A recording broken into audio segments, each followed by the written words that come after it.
The phone, you're moving on. I want better.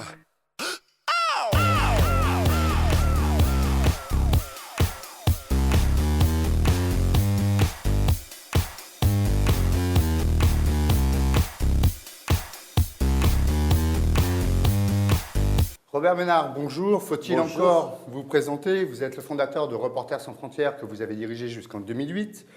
Aujourd'hui, vous êtes revenu au journalisme, notamment sur iTélé et sur Sud Radio. Et vous êtes également membre du comité de rédaction de Média, une revue dirigée par Emmanuel Duverger, avec qui vous avez co-signé en avril 2011 un petit livre intitulé « Vive Le Pen », petit livre et gros scandale. Je vais revenir juste brièvement sur la thèse de ce livre que je vais essayer de ne pas travestir. Vous pensez que défendre aujourd'hui la liberté d'expression, c'est défendre en priorité, celle de la droite la plus extrême. Est-ce que c'est bien ça? C'est exactement ça. C'est-à-dire qu'aujourd'hui, vous recevez à l'antenne, vous donnez la parole à tous les gens d'extrême gauche les plus allumés possibles, il n'y a aucun problème. Moi, Vous pensez à qui? À Mélenchon, par exemple? Oui, ou vous, Lutte ouvrière, ou le NPA, ou encore plus à gauche que ça, Badiou, pour prendre un philosophe et tout. Personne ne vous fera une remarque.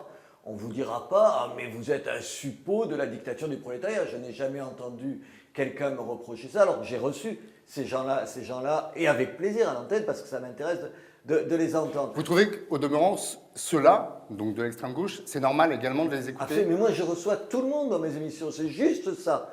Ma singularité, c'est que je suis capable de recevoir ces gens-là, mais aussi tout ce qu'il y a à l'extrême droite, parce que je trouve que c'est intéressant de les entendre. Le problème, c'est que dès que vous les recevez et dès que vous les traitez de la même façon que les autres interlocuteurs que vous avez, vous êtes immédiatement catalogué facho. Et ça, c'est insupportable. Alors, est-ce que l'extrême droite et le FN notamment sont à ce point bâillonnés qu'il faille les défendre? Vous ne trouvez pas qu'on les entend quand même beaucoup? Marine Le Pen, on l'entend, c'est les thèses, ce genre de thèse qui pose problème. Si vous montrez de la sympathie pour une thèse de gauchiste, encore une fois, personne ne vous en fera la remarque. Si vous avez des sympathies, j'en sais rien, ou des antipathies sur un certain nombre de choses, je ne sais pas, moi, j'ai jamais fait l'éloge de, j'en sais rien, par exemple, l'éloge du mariage homosexuel, vous êtes homophobe. Et ça, c'est régulièrement. Il ne s'agit pas de choisir l'un ou l'autre. Il s'agit d'avoir le droit de traiter l'un ou l'autre.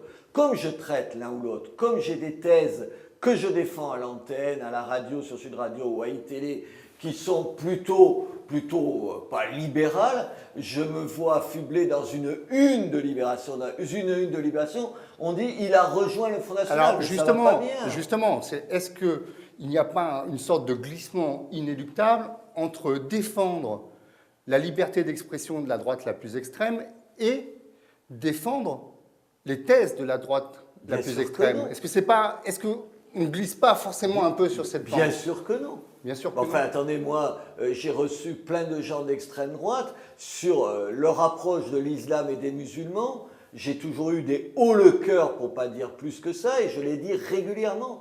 Simplement, mes confrères, parce que c'est eux le problème, et la classe politique, c'est ce petit monde qui est le problème, parce que les autres que je rencontre dans la rue, me font jamais ce reproche-là. Eux, comme ils sont à 90% les journalistes à gauche, et comme la classe politique, elle ne rêve que d'être dans son petit milieu convenable, convenu, qui dit les mêmes choses depuis 30 ans et qui nous amène où il nous amène, eux, ils ne supportent pas que vous soyez en dehors de ces sentiers battus. C'est ça le problème. Je vais préciser ma question. Dans le dernier numéro de Média, vous interviewez Marine Le Pen. Et Oui. l'honnêteté veut que je dise que vous interviewez par ailleurs d'autres personnes. Le patron de voilà. l'Humanité ou Daniel Mermet, qui Tout ne à sont fait. pas vraiment de droite. Hein. Donc, le fait que vous interviewez Marine Le Pen, moi, ça me dérange absolument pas. Par contre, j'ai cru trouver dans les propos de Marine Le Pen un certain nombre de reprises de propos qui sont développés, de vos thèses dans Vive Le Pen. Est-ce que ça, c'est un souci pour vous? Mais c'est pas un souci. Si Marine Le Pen dit que le ciel est bleu et qu'il est bleu... Oui, ça c'est et- l'argument Oui, rhétorique, mais enfin, l'argument rhétorique de base. Mais là, en c'est pas l'occurrence, l'argument rhétorique de base, c'est l'argument évident. Quand elle critique le fonctionnement des médias, le petit monde des médias... notamment France Télévisions, Michel Drucker, la bien-pensance, tout ça, c'est des Attendez, thèmes. mais c'est une évidence. C'est pas parce qu'elle le dit que c'est pas vrai.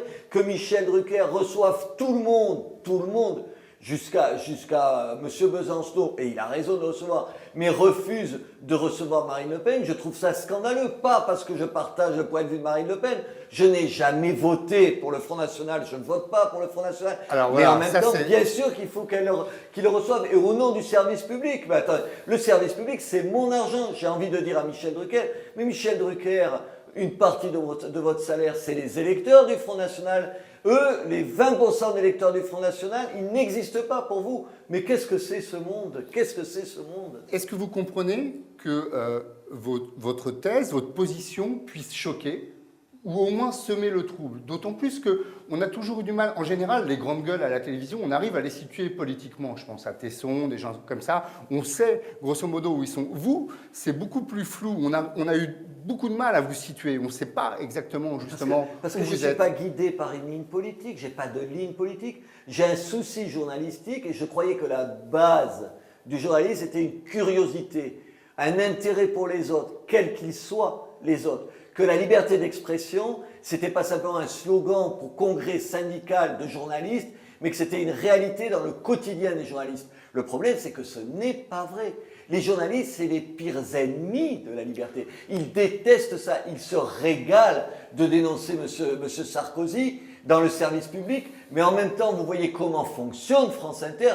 Mais vous vous dites, mais c'est un repère de gauchistes qui ne supportent pas d'autres points de vue que les siens. C'est ça la réalité. Donc là, vous nous dites aujourd'hui, moi, je ne suis pas frontiste. Mais je l'ai toujours dit, attendez, ça fait 20 Oui. ans que je défends ces thèses-là. Découvrir dans ce Vive Le Pen ce que je dis, j'ai écrit avec Emmanuel Duverger des livres là-dessus, un livre qui s'appelait La censure des bien-pensants, et il y a 20 ans que je me bats en disant on n'interdit pas les points de vue même les plus problématiques, On peut tout discute, dire. on peut tout dire. C'est le titre d'ailleurs d'un livre de Bruno Gassio fait avec Dieudonné. On peut Dans tout notre dire. maison d'édition. Alors je veux dire, Voilà. j'en sais quelque chose. Je défends Qui est cette Mordicus. thèse. Je défends cette thèse. On peut tout Toutes dire. les opinions sont bonnes À dire. à dire. Mais je les conteste. Tous les matins à Sud Radio, je reçois des gens dont je conteste le point de vue. Le 11 septembre, c'était l'anniversaire donc des attentats contre le World Trade Center, j'ai reçu Thierry Messant. Il y avait 9 ans et demi que pas un média français ne l'avait reçu. Vous vous rappelez Thierry Messant qui nie le ça. complot. Attendez, vous croyez une seconde que je suis assez fou furieux pour nier ce qui s'est passé au Pentagone ou à New York? Évidemment pas. Simplement, il y a la moitié des Français qui pensent qu'il a raison en partie. Donc, je prends à bras-le-corps la question, je l'invite et je débat avec lui, ce que vous faites là. Alors vous choisissez vos interlocuteurs. Il y a un certain nombre, vous n'allez pas leur donner la parole. Non, Thierry Messat, il faut le recevoir et s'opposer à lui dans ce qu'il dit quand il dit des bêtises et un certain nombre de choses qui sont des monstruosités pour les victimes du 11 septembre. Et je le lui ai dit. Est-ce que vous avez payé votre position? Est-ce qu'on vous a, très clairement, avez-vous quitté RTL à cause Ils m'ont de viré Vive Le Pen? RTL. Ils vous ont viré. Attendez, c'est pas une discussion. À Ça, ça a été RTL, le ils coup m'ont près viré.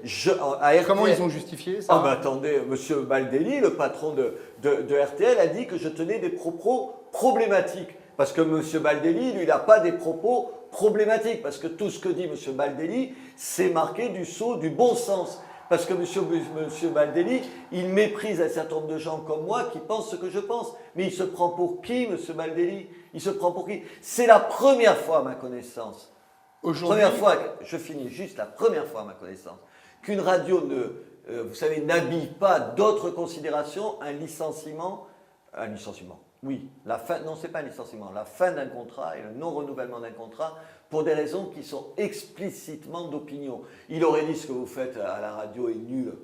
Écoutez, il fait ce qu'il veut. Il m'aurait dit, vous n'avez plus votre là, place c'est pour du ça. délit d'opinion. C'est exactement Même pas un délit. d'opinion, puisque c'est du délit de Attendez, j'étais dans une de émission. liberté d'expression. J'étais dans une émission qui s'appelle On refait le monde, où il y a des polémistes. Alors, il y a des polémistes convenables et il y a des polémistes qui ne le sont pas. Bonjour la liberté d'expression.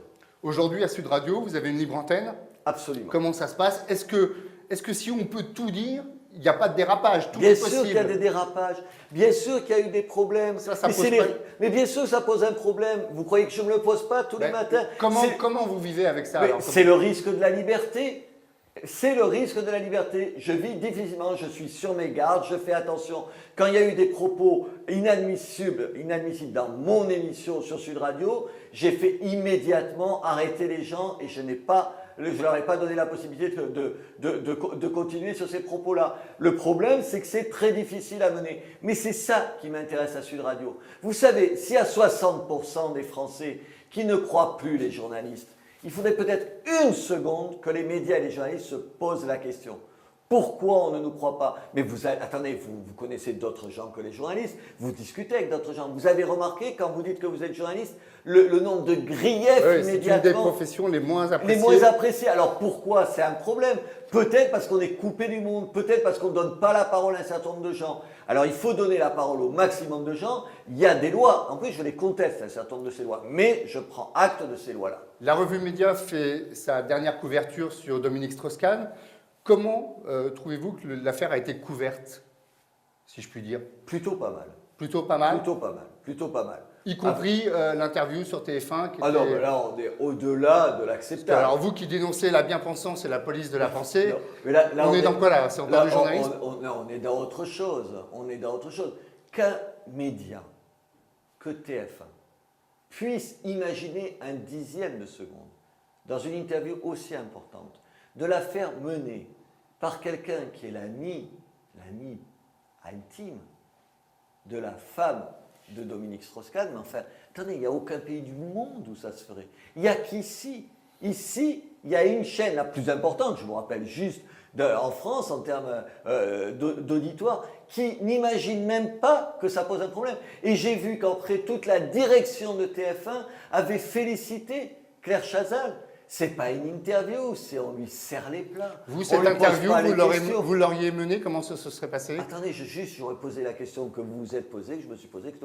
Attendez, ça a duré, cette fellation, ça a duré entre 7 et 7 minutes, selon le rapport qu'il avait à la main. Fellation, vous parlez de ce qui s'est passé dans la suite, Oui, pas de l'interview, on est bien d'accord. De ce qui s'est passé à la suite. Qu'est-ce qui s'est passé? C'était pas contraint, c'était quoi? Il y a eu une question sur qu'est-ce qui s'est passé à ce moment-là. Évidemment que c'est difficile à poser, évidemment que c'est gênant de répondre, mais sinon vous n'allez pas dans une émission comme ça. Évidemment, il a dit tout un tas de choses qui sont des mensonges, y compris sur le rapport lui-même. Quand vous arrivez face à quelqu'un, vous l'avez lu le rapport et vous le reprenez point à point, point à point. Robert Ménard, dernière question. La liberté d'expression aujourd'hui, elle est menacée? Est-ce que les médias sont justement asservis au politiquement correct? Les journalistes, ils ont trop envie que les problèmes viennent d'ailleurs que d'eux-mêmes. C'est ça la difficulté. Bien sûr que faire nommer par le président de la République, comme Nicolas Sarkozy l'a souhaité, les directeurs, les dirigeants, les patrons du service public, ça pose un problème. Mais le service public, il n'a pas besoin d'avoir ces nominations-là pour être des sireurs de pompe professionnels. Il y en a marre. C'est la responsabilité des journalistes. Si la presse est aussi nulle qu'elle est, si elle est aussi brocardée qu'elle est par les Français, si elle est détestée par un certain nombre de gens, si tout un tas de gens ont l'impression que ce n'est pas leur univers, c'est la faute de personne d'autre que des journalistes eux-mêmes. Alors ils commencent par faire leur boulot et après on parle des autres. Robert Ménard, merci. Nous nous retrouvons la semaine prochaine pour une nouvelle édition de Le Bœuf par les cornes.